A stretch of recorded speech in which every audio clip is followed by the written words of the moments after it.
Act of God, act of గాడే. తెలంగాణలో నడుస్తుందంతా ఇప్పుడు యాక్ట్ ఆఫ్ గాడే.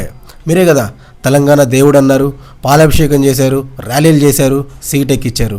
ఇప్పుడు అనుభవించండి. ఒక పదవికి ఎక్కాలంటే 100 అబద్ధాలు చెప్తే అయిపోతారు, కానీ అదే ఒక ఇల్లు కట్టాలంటే ఎన్ని సంకలు నాకాలో కట్టిన వాళ్ళకి తెలుస్తుంది. ఇళ్ల ముందు డ్యూటీ చేస్తున్న పోలీసులు అందరూ వాళ్ళ కళ్ళు ఒకసారి చూడండి, అందరూ ఏడు పాపుకొని మరీ డ్యూటీ చేస్తున్నారు.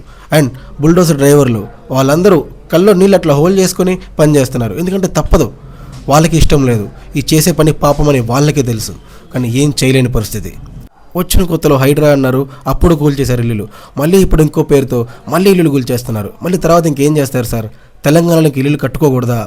కట్టుకుంటే ఎక్కడ కట్టుకోవాలి, ఎలా కట్టుకోవాలి, అసలు మంచి ల్యాండ్స్ ఎక్కడున్నాయి, చెడు ల్యాండ్స్ ఎక్కడున్నాయి, ఇప్పటికన్నా నోరు తెరిచి సమాధానం చెప్పండి. దీనికి కారణం ఒక రేవంత్ రెడ్డి గారే కాదు, వీళ్ళు కట్టుకునేటప్పుడు పర్మిషన్లు ఇచ్చిన ప్రతి ఒక్క గవర్నమెంట్ ఎంప్లాయీది, ప్రతి ఒక్క పొలిటీషియన్స్ అందరిది మొత్తాన్ని బయటికి తీయాలి, మొత్తాన్ని బయటికి లాగాలి సార్. పిచ్చోళ్ళు సార్ ప్రజలు.